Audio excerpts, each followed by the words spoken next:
What up, y'all? This is your boy Sherry Speaks. If you guys are new to the channel, make sure you guys pound that like button, pound that subscribe button, and also smash and like the subscribe buttons of my boys in Millaboy Gaming and Heemz Gaming.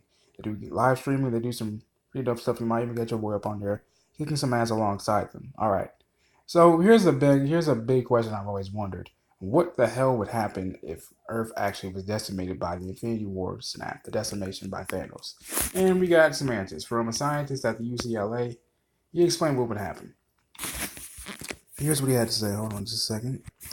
Okay, Justin Christensen of the UCLA Physics Department recently explained to Fandom the likely aftermath that would ensue following a mass population reduction like in Infinity War, and it isn't pretty. Because if 50% of the world's population were wiped out in an instant, this would take the population back to where it was in the year 1970, which was, as it turns out, would not be as huge a cut as needed to make a big positive impact. People would likely repopulate the Earth back to its 2019 population rather quickly. I mean, we would be back to where we started. Christensen goes on to say that if pilots, bus drivers, air traffic controllers, and the like were all instantly snapped away, the number of non-stop related fatalities to follow would be significant. So clean water and electricity would be luxuries of the past, as would other vital things needed for human survival, such as medical supplies. So, what if more than the human population were affected? Fans have speculated about whether or not all living organisms are included in the snap or not.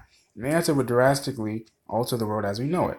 Writers of Infinity War and Endgame, Christopher Marcus and Stephen McFeely, have somewhat answered this question. They go on to say, and I quote, it would only impact sentient life, or only intelligent and conscious life forms like humans and animals. Okay. So Marvel Studios chief Kevin Feige has given conflicting statements about this topic, but it's remarkable that the snap wiped out all life, quote unquote, is largely responsible for the confusion.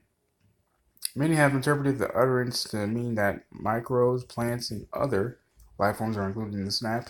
The internet has been buzzing with theories ever since. So if this were to happen in reality, Christensen explains that the complex and fragile relationships between many different species would be affected, and many ecosystems would change completely, and there could be species that never recover. End quote.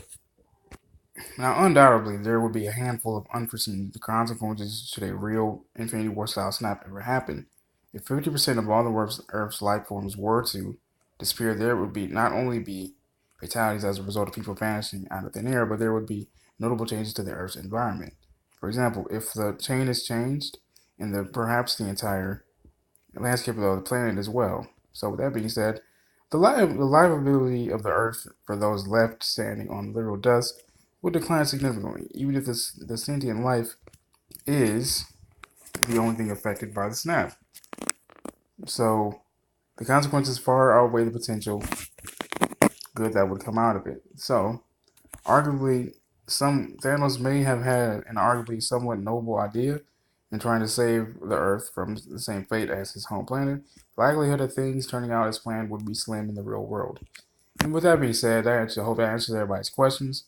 Apologies for my slow reading, the article, the whole video thing, it's kind of a little wonky, but Endgame, I'm seeing it tonight. I will definitely be getting my review part one at least because I'm doing two parts of it.